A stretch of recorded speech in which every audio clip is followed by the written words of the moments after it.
Aquarium পরিষ্কার করলাম, অনেক ময়লা বের হলো, মাছ মারামারি শুরু করলো। আসসালামু আলাইকুম গাইস, কেমন আছেন আপনারা? আজকে আমি নিয়ে আছি একটি নতুন ব্লগ। আজকে আমি আমার অ্যাকোরিয়াম পরিষ্কার করব। এটা অনেক ময়লা হয়েছে আর পানির লেভেলটাও অনেক কমে গেছে। আমার অ্যাকোরিয়ামে আছে এই অ্যাঞ্জেল ফিশ। অ্যাকোরিয়াম পরিষ্কার করার পর আমি আরো মাছ নিয়ে আসবো।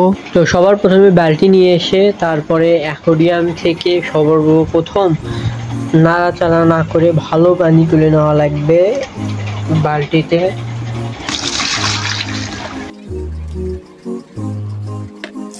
পানি তুলে নেওয়ার পরে ওই পানিতে আমার ওই অ্যাঞ্জেল ফিশটা তুলে ওখানে রাখতে হবে।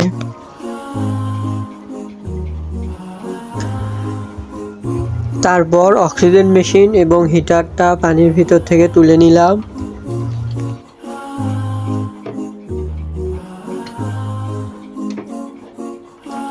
তারপর প্লাস্টিকের গাছগুলো তুলে নিলাম। তারপর পাথর তোলা শুরু করতেই তো গাইস আপনারা দেখতে পাচ্ছেন পাথর টান দেওয়ার পরে আমার অ্যাকোরিয়ামের পানি কি ময়লা হয়ে গেছে আপনারা দেখতে পাচ্ছেন। তো এখন আমার এই ময়লা পানি পরিষ্কার করতে হবে। তারপর সব পাথর তুলে নিলাম এবং পানিগুলো সব ফেলে দিলাম। তো অ্যাকোরিয়ামের মাছ, পাথর, গাছপালা, হিটার মেশিন, অক্সিজেন মেশিন সবকিছু বার করা শেষ। এখন অ্যাকোরিয়ামটা ভালোভাবে মুছে পরিষ্কার করতে হবে। তো তারপর আমি অ্যাকোরিয়াম ভালোভাবে মুছে পরিষ্কার করা শুরু করলাম এ ফিউ মিনিট লেটার। তো গাইস আপনারা দেখতে পাচ্ছেন আমার অ্যাকোরিয়াম সেই পরিমাণে সুন্দরভাবে পরিষ্কার হয়ে গেছে। তারপর সবগুলো পাথর ভালোভাবে ধুয়ে নিলাম। তারপর অ্যাকোরিয়ামে পানি ভরা শুরু করলাম।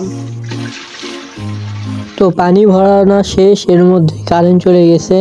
তো তারপরে আমি পাথর দেওয়া শুরু করলাম। তো আপনারা দেখতে পাচ্ছেন পাথর দেওয়াতে আমার অ্যাকোরিয়ামটা দেখতে অনেক সুন্দর লাগতেছে। তো এখন আবার কারেন্ট চলে যাচ্ছে। তো তারপরে আমি গাছগুলো ধুয়ে নিলাম, এগুলো প্লাস্টিকের গাছ ছিল, এগুলো অনেক ময়লা, তো ধুয়ে নিলাম। তারপর অ্যাকোরিয়ামে গাছগুলো লেগে দিলাম পাথরের ভিতরে ভালোভাবে। এগুলো দেওয়াতে মাছের অ্যাকোরিয়ামটা অনেক সুন্দর লাগে দেখতে। তারপর আমি আমার অ্যাকোরিয়ামের অক্সিজেন মেশিন এবং তার সাথে থাকা ময়লা পরিষ্কার করা মেশিন ভালোভাবে ধুয়ে পরিষ্কার করা শুরু করলাম।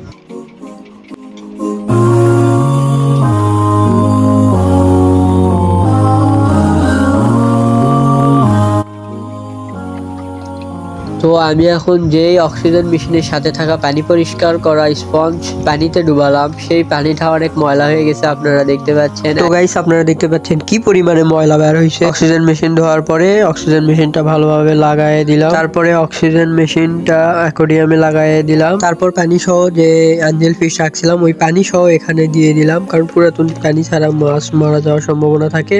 তো ওই এক বালতি পানি সহ মাছটা এখানে ছেড়ে দিলাম।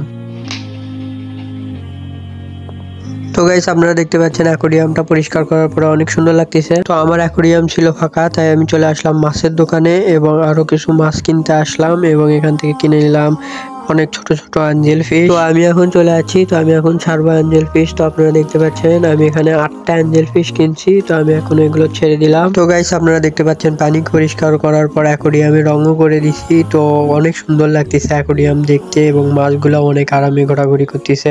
তারপর আমার অ্যাকোরিয়ামে একটা সমস্যা দেখা যায়, বড় অ্যাঞ্জেল ফিশটি ছোট অ্যাঞ্জেল ফিশদেরকে আক্রমণ করা শুরু করে। ছোট অ্যাঞ্জেল ফিশগুলোকে বাঁচানোর জন্য বড় অ্যাঞ্জেল ফিশকে তুলে একটা বোতলে রেখে দিলাম।